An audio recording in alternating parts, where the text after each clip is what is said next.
আসসালামু আলাইকুম। সেভ একাডেমির পক্ষ থেকে সবাইকে স্বাগতম। আশা করি সবাই ভালো আছেন। এর আগে ক্লাসে আমরা ইঞ্জিনিয়ারিং থার্মোডাইনামিক্সের যে প্রথম অধ্যায় ক্লাস নিয়েছিলাম, অনেকেই দ্বিতীয় অধ্যায় বা পরবর্তী অধ্যায়গুলো ক্লাস চাচ্ছিল। সেজন্য আজকে দ্বিতীয় অধ্যায় গ্যাসের আপেক্ষিক তাপ সম্বন্ধে জানবো এবং গ্যাসের আপেক্ষিক তাপের যে গুরুত্বপূর্ণ টপিকস আছে, একটা সমাধান বা সিপি এবং সিবির মধ্যে সম্পর্ক এবং তার সাথে সাথে আমরা কিছু গাণিতিক সমস্যা, এই অধ্যায়ের যে কিছু কিছু ম্যাথ আছে সেই ম্যাথগুলো আমরা ধাপে ধাপে করার চেষ্টা করব। আমরা ফার্স্টে চলে যাব সিপি এবং সিবির মধ্যে সম্পর্ক। আমরা বোর্ডে লিখছি সিবি এবং সিবির মধ্যে সম্পর্ক। মনে করি একটি পাত্রের মধ্যে কোনো গ্যাস আবদ্ধ অবস্থায় আছে। গ্যাসকে যখন স্থির চাপে তাপ দেওয়া হলো, একটা পাত্রের মধ্যে কোনো গ্যাস আবদ্ধ অবস্থায় আছে, গ্যাসকে আমরা স্থির চাপে তাপ দেব, মানে কনস্ট্যান্টে। সিবি হলো কনস্ট্যান্ট প্রেসার আর সিবি হলো কনস্ট্যান্ট ভলিউম। তাহলে স্থির চাপে আমরা গ্যাসটাকে করব, তাপ দেব। তাহলে আমরা যখন স্থির চাপে গ্যাসটাকে তাপ দেব তখন গ্যাসের একটা ভর থাকবে।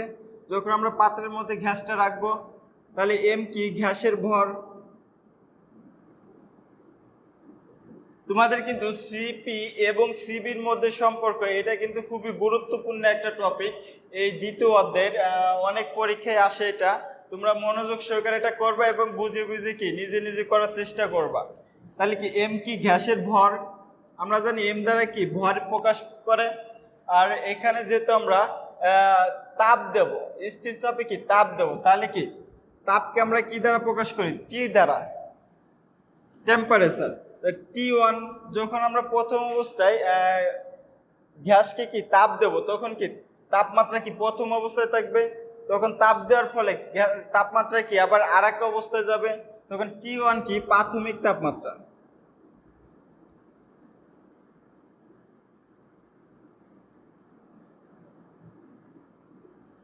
আর এখানে T2 হবে চূড়ান্ত তাপমাত্রা। চূড়ান্ত তাপমাত্রা মানে আমরা গ্যাসকে যখন প্রথম অবস্থায় তাপ দেব তখন গ্যাসটা প্রাথমিক তাপমাত্রায় থাকবে। তাপ দেওয়ার ফলে তখন T2 অবস্থায় যাবে, তখন চূড়ান্ত একটা তাপমাত্রা পৌঁছাবে, তখন সেটা হবে চূড়ান্ত তাপমাত্রা। এখন গ্যাসের একটা আয়তন থাকবে, যে পাত্রে আমরা গ্যাসটা রাখবো সেই পাত্রে গ্যাসের একটা আয়তন থাকবে। এবং যখন গ্যাসটাকে যখন আমরা তাপ দেব তখন আয়তনটা বৃদ্ধি পাবে। তখন প্রথম অবস্থায় প্রাথমিক আয়তন,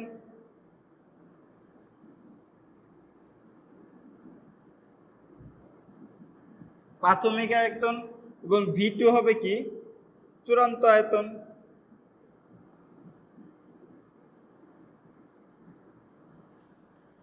এখন যেহেতু আমরা সিপি এবং সিবির মধ্যে সম্পর্ক নির্ণয় করছে, তাহলে সিপিটা হবে স্থির চাপ। যেহেতু পি পি মানে প্রেসার, প্রেসার মানে চাপ, স্থির চাপে আপেক্ষিক তাপ। আমরা কনস্ট্যান্ট, কনস্ট্যান্ট মানে স্থির চাপ, তাহলে আপেক্ষিক তাপ দিচ্ছি আমরা, আপেক্ষিক তাপ। আর সিবি হবে স্থির আয়তন। যেহেতু ভি আমরা জানি ভলিউম, তাহলে ভি স্থির আয়তন, ভলিউমের বাংলা হলো আয়তন,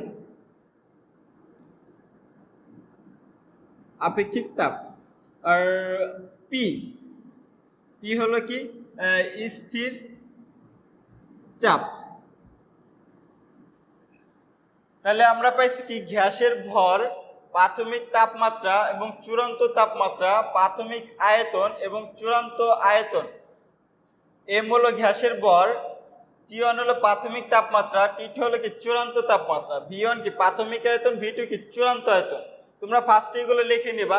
সিপি স্থির চাপে, মানে আমরা স্থির চাপে গ্যাসটাকে তাপ দেব, আপেক্ষিক তাপ। স্থির আয়তনে আপেক্ষিক তাপ, আর স্থির চাপ ধরবো আমরা।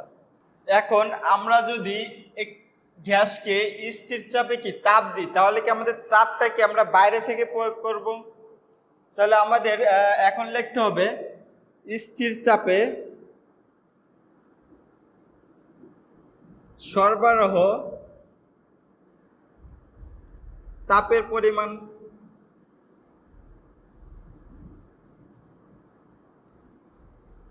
আমরা যেহেতু কি স্থির চাপে কি তাপ দেব, তাপটা কি তাহলে আমাদের কি বাইরে থেকে আনতে হবে, মানে তাপটাকে আমরা বাইরে থেকে দেব, তাহলে কি স্থির চাপের সরবরাহকৃত কি তাপের পরিমাণ, আমরা তাপের পরিমাণটা লিখব H equal to M CP T two minus T one. এমটা কি গ্যাসের ভর, আর কি সিপিটা কি আপেক্ষিক তাপ স্থির চাপে, আর টি টু মানে কি টি টু মাইনাস টি ওয়ান কি তাপমাত্রার পরিবর্তন। আমরা যখন কোনো বস্তুকে তাপ দেব, প্রথম অবস্থা থেকে যদি দ্বিতীয় অবস্থা যায় সেটা কি তাপমাত্রার পরিবর্তন হবে। আমরা যখন স্থির চাপের সরবরাহকৃত তাপের পরিমাণ কি এইচ ইকুয়াল টু কি M CP T two minus কি টি ওয়ান, এটা কিন্তু তোমরা মনে করে রাখবা, মুখস্থ করে রাখবা। আর আমরা যখন সরবরাহকৃত কোনো বস্তুকে যখন তাপ দেব তখন কি সরবরাহকৃত কিছু শক্তি কি অন্তর্নিহিত, গ্যাসের মধ্যে যে অন্তর্নিহিত একটা শক্তি আছে ওই অন্তর্নিহিত শক্তি বৃদ্ধি করবে এবং বাকি অংশ কি কাজে রূপান্তরিত হবে। তাহলে আমরা এখানে লিখতে পারি, আমরা যখন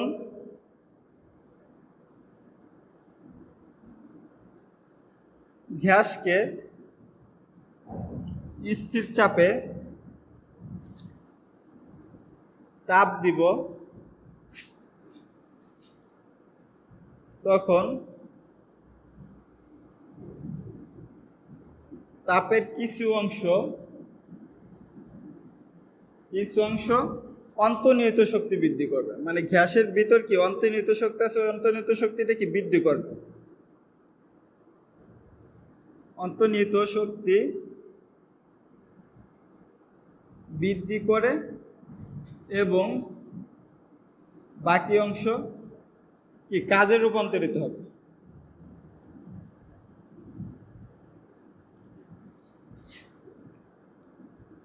তাহলে আমরা এখানে পাচ্ছি কি অন্তর্নিহিত শক্তি বৃদ্ধি করবে, আমরা অন্তর্নিহিত শক্তিকে কি দ্বারা প্রকাশ করব, ই দ্বারা প্রকাশ করব।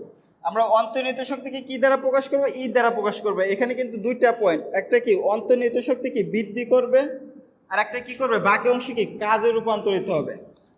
আমরা যে এখানে যে তাপটা দিছি স্থির চাপে কি সরবরাহকৃত কি তাপের পরিমাণ, এই যে তাপের পরিমাণটাকে আমরা প্রয়োগ করলাম, এই তাপ থেকে কিছু অংশ কি করবে অন্তর্নিহিত শক্তি বৃদ্ধি করবে এবং বাকি অংশ কি করবে কাজে রূপান্তরিত হবে। আমরা অন্তর্নিহিত শক্তি বা এনার্জি, ই দ্বারা আমরা কি বুঝি এনার্জি, তাহলে অন্তর্নিহিত শক্তি আমরা মনে রাখবো ই সমান সমান M CV T two minus T one. আর যে কাজে রূপান্তরিত হবে এই কাজে রূপান্তরিত কি আমরা এইচ দ্বারা প্রকাশ করবো, এইচ দ্বারা আমরা কি বুঝি ওয়ার্ক বা কাজ, বা ডাব্লু দ্বারা আমরা প্রকাশ করবো সেটাকে। আর ফার্স্টে আমরা কি এটা কি এইচ কি আমরা সরবরাহকৃত তাপের পরিমাণ, আর ডাব্লু দ্বারা আমরা কি বুঝবো কাজের পরিমাণ। তাহলে এটা কি অন্তর্নিহিত শক্তি ই, অন্তর্নিহিত শক্তি,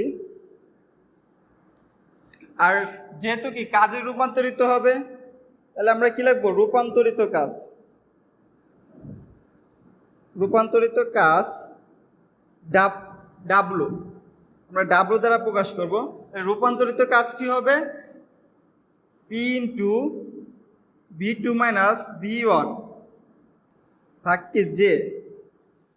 তাহলে আমরা যে একটা কি অন্তর্নিহিত শক্তি পেলাম আর একটা কি রূপান্তরিত কাজের পরিমাণ পেলাম। অন্তর্নিহিত শক্তি হবে কি E equal to M CV T two minus T one, আর রূপান্তরিত কাজ ডাব্লিউ ইকুয়াল টু কি হবে P into V two minus V one ভাগ কি জে।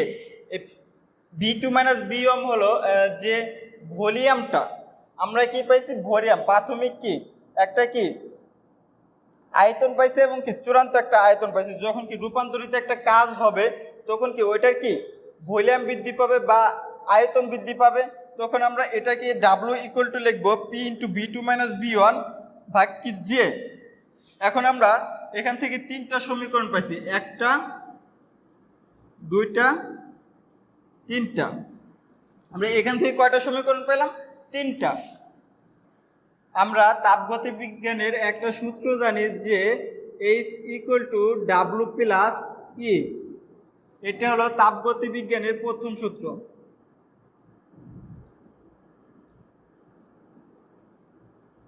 গতিবিজ্ঞানের প্রথম সূত্র হতে পারে।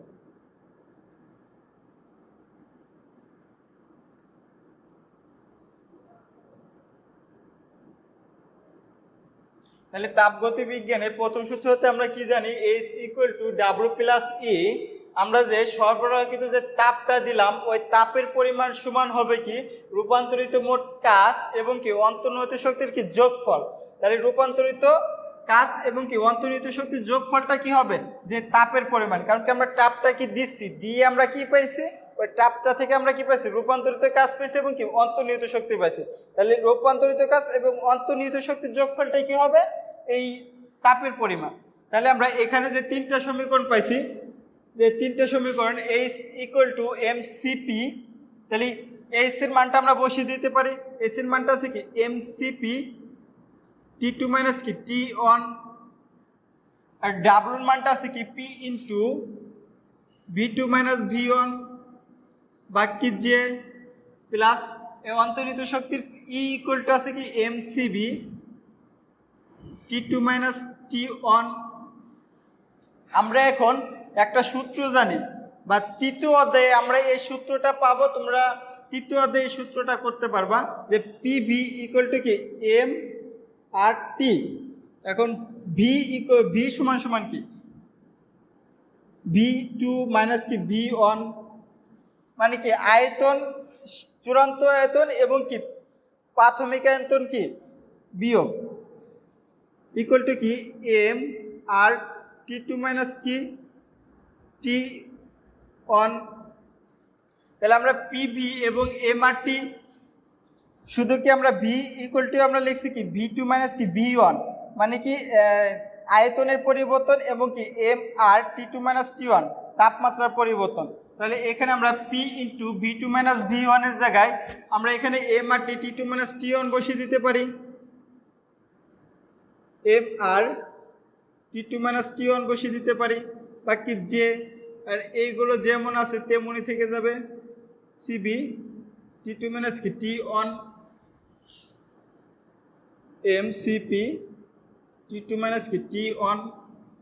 তাহলে আমরা এখানে দেখতে পাচ্ছি যে প্রত্যেকটা থেকে T2 - T1 T2 - T1 T2 - T1 কি কমন যাচ্ছে, আবার এখান থেকে m কি কমন যাচ্ছে।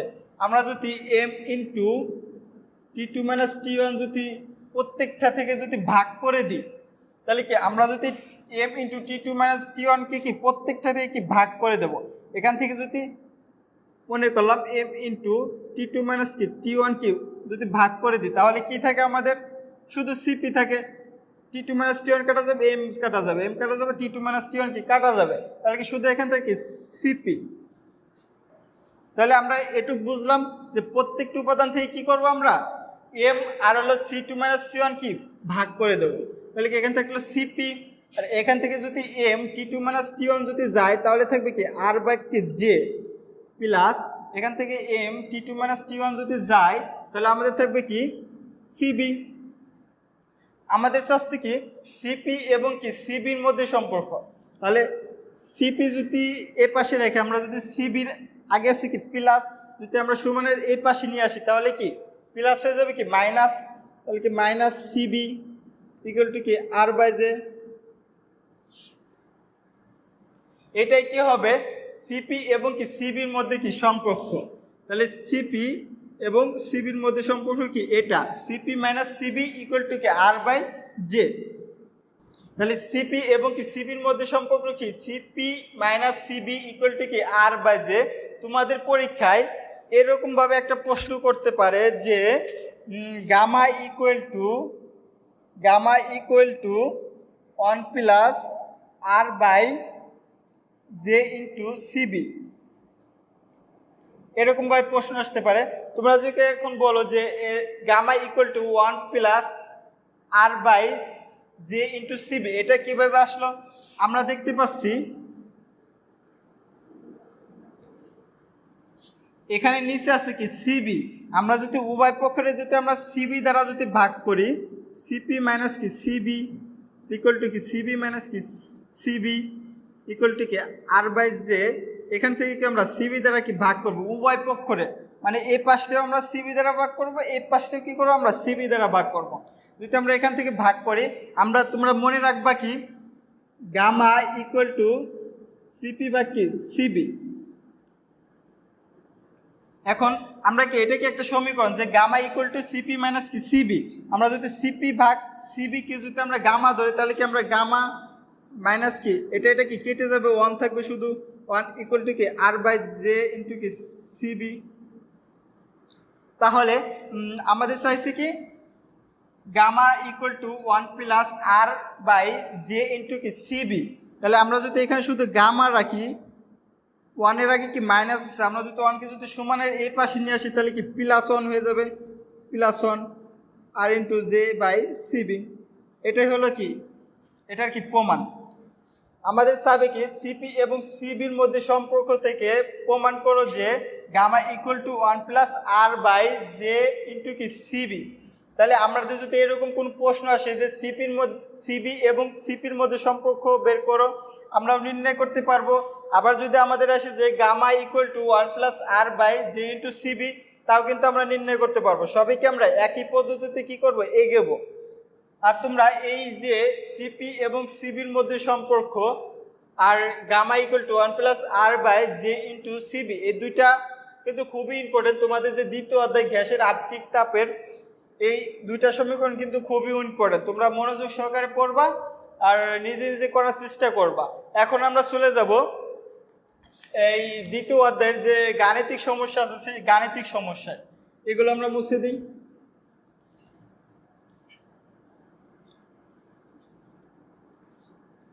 আমাদের বইয়ে একটা অঙ্ক আছে বা উদাহরণ নম্বর 2, ইম্পর্টেন্ট একটা অঙ্ক, ভাগ বই। এটা উদাহরণ 2, ভাগ বইয়ের যে উদাহরণ 2 একটা অঙ্ক আছে যে 1 কেজি আদর্শ গ্যাসে তাপ দিয়ে, মানে 1 কেজি আদর্শ গ্যাসকে কি করবো আমরা তাপ দেব। তাপ দেওয়ার পরে কি তাপমাত্রা থাকবে কি প্রথম অবস্থায় কি 18 ডিগ্রি সেলসিয়াস, পরবর্তীতে তাপমাত্রা হয়ে যাবে কি 94.4 ডিগ্রি সেলসিয়াসে পরিণত হলো।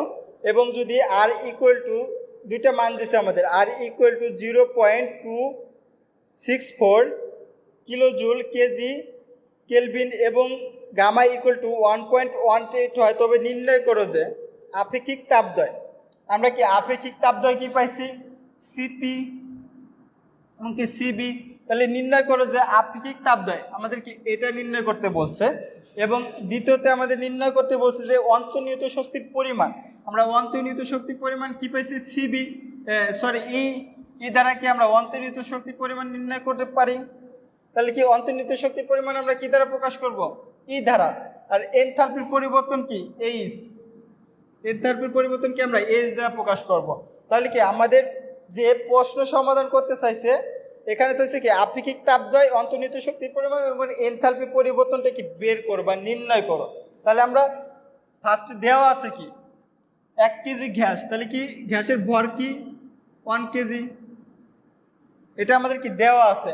আর প্রাথমিক তাপমাত্রা T1 ইকুয়াল টু কি হবে 18.3 ডিগ্রি সেলসিয়াস। আমরা তাপমাত্রা যেহেতু আমাদের সেলসিয়াসে দিছে, আমরা কেলভিনে প্রকাশ করব। আমরা কেলভিনে প্রকাশ করার জন্য আমরা কেলভিনের নিম্ন স্থিরাঙ্ক কি করব, এটার সাথে কি যোগ করব। তোমরা যদি কেলভিনের প্রথম অধ্যায়ে আমরা যে ক্লাসটা নিয়েছিলাম ওইটা তাপগতিবিদ্যা যে স্কেল সমূহ আছে, Kelvin scale, Celsius scale, Fahrenheit scale এবং রেডিয়ান স্কেল, এই স্কেল সম্বন্ধের মধ্যে আমরা সম্পর্ক বের করেছিলাম। তোমরা ওই ক্লাসটা করে আসো, তোমরা সম্পর্কগুলো কি করবে আরো ভালোভাবে বুঝতে পারবা। তাহলে আমরা T1 ইকুয়াল টু 18.3 ডিগ্রি কি সেলসিয়াস, এটার সাথে আমরা কি করব 273 কি করব যোগ করে দেব। কারণ কি কেলভিন স্কেলের নিম্ন স্থিরাঙ্ক কত 273, যদি 273 যোগ করি আমাদের হবে 291.3 কেলভিন। কারণ কি আমরা সেলসিয়াস থেকে কি করব কেলভিনে প্রকাশ করতেছি। T2 ইকুয়াল টু কি দিছে আমাদের 93.4 ডিগ্রি কি সেলসিয়াস, এটার সাথে কি করব আমরা 273 যোগ করব। যদি 273 যোগ করি 366.4 কেলভিন। আর আমাদের দুইটা মান দিছে যে আর ইকুয়াল টু কি দিছে 0.264 আর একটা দিছে গামা ইকুয়াল টু 1.18। আমরা জানি কি গামা ইকুয়াল টু কি জানি আমরা প্রথমে কিন্তু আমরা যে সময় সিপি এবং সিবির মধ্যে সম্পর্ক বের করছিলাম লাস্টে, তখন আমরা কি করছিলাম যে গামা ইকুয়াল টু সিপি বা কি সিবি, তাহলে গামা ইকুয়াল টু কি সিপি বা সিবি হবে। এখন আমরা যদি সিপি এবং সিবির মধ্যে কি আমরা মানটা কি বের করব, তাহলে সিবি আমরা ফার্স্টে লিখবো, সিবি ইকুয়াল টু আমরা একটা সমীকরণ জানি যে আর ভাগ গামা মাইনাস কি 1, এটা তোমরা মুখস্থ করে রাখবে। এটা একটা সমীকরণ যে সিবি ইকুয়াল টু আর ভাগ গামা মাইনাস 1, আমরা আর এর মানটা যদি বসাই 0.264 বা কি গামার মানটা কি আছে 1.18 মাইনাস কি 0.264, এটাকে যদি আমরা 1.18 মাইনাস 1 করে যদি আমরা ভাগ করি তাহলে আমাদের ভাগফল আসবে 1.47 কিলো জুল পার কেজি আর কি কেলভিন। আর এখন কি আমরা সিপিটা নির্ণয় করব। আমাদের কি নির্ণয় করতে বলছে যে আপেক্ষিক তাপদ্বয়, আমরা কিন্তু আপেক্ষিক তাপদ্বয়ের মধ্যে কি সিবির মানটা কি নির্ণয় করে ফেলছি, এখন কি সিবির মানটাকে আমরা নির্ণয় করতে পারবো, এটাও কি একটা উত্তর।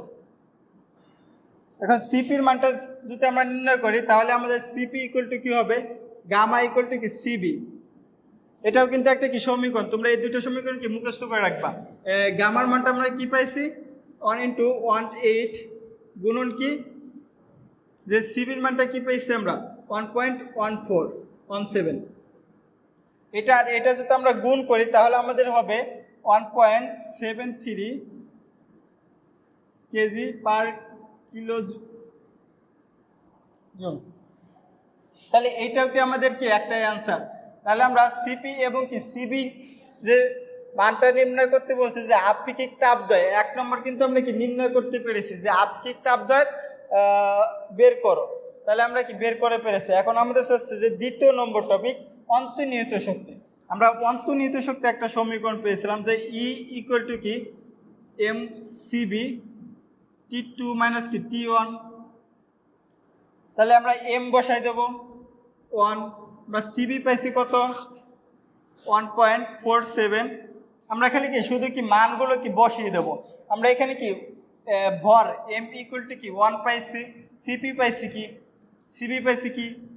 1.47, এখন T2 কি তাপমাত্রার পরিবর্তন T2 মাইনাস T1, T2 কি আছে 366 ইন্টু কি 4 মাইনাস কি 291 ইন্টু কি 3। আমার ক্যালকুলেটরের জন্য আমাকে ক্যালকুলেশন করতে পারছে না, তোমরা সবাই কি মনোযোগ সহকারে কি ক্যালকুলেশনগুলো কি করে নিবা নিজ দায়িত্ব থেকে। এখন যদি আমরা এটাকে যদি আমরা ক্যালকুলেশন করি আমাদের উত্তর দাঁড়াবে 110.4 কিলোজুল। আমরা জানি কি শক্তির একক কি কিলোজুল, আমরা এটুকু কি করবো ফার্স্টে কি করবো মাইনাস করবো, মাইনাস করে কি করবো এটার সাথে কি গুণ করে দেবো। আমরা যদি গুণ করি 110.4 কিলোজুল হবে, তোমরা এটা কি ক্যালকুলেশন করে নিবা। এখন আমাদের কি নির্ণয় করতে বলছে, আমরা কি দ্বিতীয়টাও কিন্তু নির্ণয় করতে পেরেছি, প্রথমটাও কি নির্ণয় করতে পেরেছি। এখন আমাদের কি যে এনথালপি পরিবর্তন কি এইচটাকে আমাদের এখন কি নির্ণয় করতে বলেছে। আমরা এইচ ইকুয়াল টু আমরা একটা সমীকরণ জানি যে এম সিপি T2 মাইনাস কি T1, আমরা কি ফার্স্টে কিন্তু সমীকরণটাকে আমরা লিখছিলাম, তাহলে এম এর 1 গুণ কি সিপির মানটা আমরা কি পেয়েছিলাম 1.73, T2 আমরা কি পেয়েছিলাম 366.4 মাইনাস 291.3। আমরা যদি এটাকে এটুক যদি বিয়োগ করে এটার সাথে যদি আমরা গুণ করি আমাদের উত্তর হবে 130 কিলোজুল, যেহেতু তাপের একক কি কিলোজুল, তাহলে কি আমাদের এই এককটাকে আমাদের বসিয়ে দিতে হবে কিলোজুল। তাহলে আমরা কিন্তু ইতিমধ্যেই এই এনথালপির পরিবর্তন বের করতে পেরেছি যে 3 নম্বর প্রশ্নটা, 3 নম্বর প্রশ্ন কিন্তু আমরা কি বের করতে পেরেছি।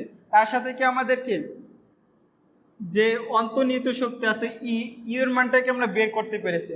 তাহলে তোমাদের এই প্রশ্নটা নিয়ে আর কোনো সমস্যা হবে না।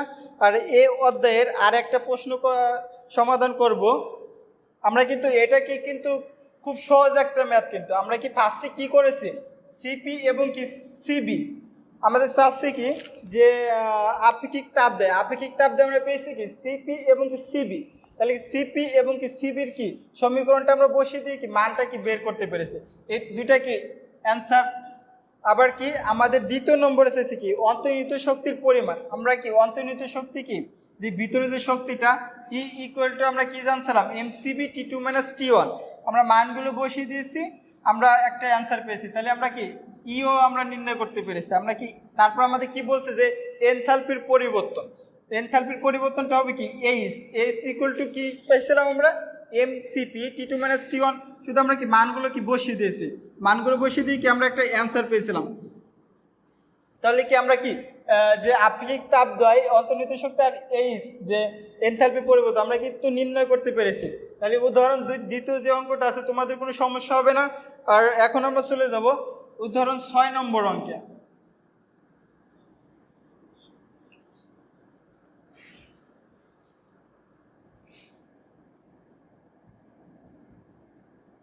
উদাহরণ 6 নম্বর অঙ্ক, এটা 6 নম্বর অঙ্কে বলছি কি স্বাভাবিক চাপ ও তাপমাত্রায় 1 কেজি গ্যাসের আয়তন 0.778 মিটার কিউব, উক্ত গ্যাসের আর এর মানটা কি নির্ণয় করো। আমরা একটা সূত্র সিপি এবং সিবির মধ্যে সম্পর্ক বের করার মধ্যে আমরা একটা সূত্র পাইছিলাম যে সূত্রটা হলো পিবি ইকুয়াল টু কি এম আর টি। আমাদের কিসের মান বের করতে বলছে যে আর এর মানটা নির্ণয় করতে বলছে, যে আমরা যদি এই আর এর মানটা যদি এখন পাই তাহলে আমরা এটা এ পাশে নিয়ে আসবো ইকুয়াল টু কি পিবি। আমরা এটা গুণ আছে তাহলে আমরা কি করব আর ইকুয়াল টু পিবি বা কি এমটি, যেহেতু এমটি কি গুণ অবস্থা আছে এই পাশে গেলে কি সমান, এই পাশে গেলে কি ভাগ অবস্থা আসবে। এখন যদি আমরা পি এবং কি বি এম এবং কি টির যদি আমরা কি মানটা যদি পাই তাহলে কি আমরা বসিয়ে দিলে কি আমাদের অ্যান্সার পেয়ে যাব। তাহলে আমরা কিন্তু দেওয়া আছে কি স্বাভাবিক চাপ, তাহলে কি পি দেওয়া আছে স্বাভাবিক চাপের 1 অ্যাটম, স্বাভাবিক চাপের বাতাসের 1 অ্যাটম কি ভর থাকে। তাহলে 1 অ্যাটম সময় সময় আমরা কি জানি 1 অ্যাটম সময় সময় আমরা জানি যে 0.101325। এটাকে যদি আমরা 10,000 দ্বারা যদি আমরা ভাগ করে আমাদের এরকম আসবে যে 1.013 গুণন 10⁵ মিটার স্কোয়ার। এখন আমাদের বলছে যে তাপমাত্রা টি আমরা কোন তাপমাত্রায় প্রকাশ করব। আমরা যদি সেলসিয়াস তাপমাত্রায় প্রকাশ করি নিম্ন স্থিরাঙ্ক হবে, যদি কেলভিন স্কেলে প্রকাশ করি কেলভিন স্কেলে কি নিম্ন স্থিরাঙ্ক হবে। তাহলে আমরা কেলভিন স্কেলে প্রকাশ করবো, যেহেতু কেলভিনের নিম্ন স্থিরাঙ্ক কি 273। তাহলে কি টি আমরা কিন্তু পেয়ে গেছি, পি কে আমরা পেয়ে গেছি। এখন কি ভিটা কি আমাদের দেওয়া আছে, ভিটা আমাদের দেওয়া আছে কি 0.078 মিটার কিউব, এটা আমাদের কি দেওয়া আছে। এখন আমাদের কি ভর, এখন ভর কি 1 কেজি, 1 কেজি গ্যাসের আয়তন, তাহলে কি ভর কি 1 কেজি হবে। এখন যদি আমরা মানগুলো বসাই দিই তাহলে আমাদের এরকম হবে যে 1.013 গুণন কি 10⁵ গুণন হবে কি এর সাথে 0.078, তার সাথে আমাদের ভাগ যাবে কি 1 গুণন 273। আমরা যদি এটা ক্যালকুলেশন করি তাহলে আমাদের উত্তর হবে, ক্যালকুলেটরের কারণে এখন ক্যালকুলেশন করা সম্ভব হচ্ছে না, তোমরা নিজ নিজ দায়িত্বে ক্যালকুলেশনগুলো করে নেবা। 288.69 জুল কেজি। আমাদের অঙ্কগুলো করতে গিয়ে আমরা যদি কোনো সমস্যায় পড়ি তোমরা ফার্স্টে মনে রাখবা কি আমাদের অঙ্কে কি দেওয়া আছে আর আমাদের কি কি চাচ্ছে। আমাদের যেগুলো দেওয়া থাকবে আমরা কি ফার্স্টে কি সেগুলোকে আমরা উঠাবো, আর আমাদের কি চাবে। আমাদের যদি আর এখানে কি আমাদের আর চাইছে তাহলে কি আমরা কি আর এর একটা সম্পর্ক জানি পিবি সমান সমান কি এম আর টি।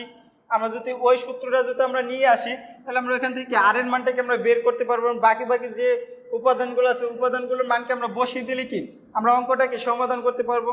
তোমাদের সবসময় অঙ্ক করতে গেলে মনে রাখবা কি আমাদের উত্তরে কি বলছে এবং উত্তর দেখে কি আমাদেরকে এগোতে হবে, তাহলে আমরা এই অঙ্কটা কি সমাধান করতে পারবো। যদি আমাদের পরীক্ষায় আসে অবশ্যই পারবো।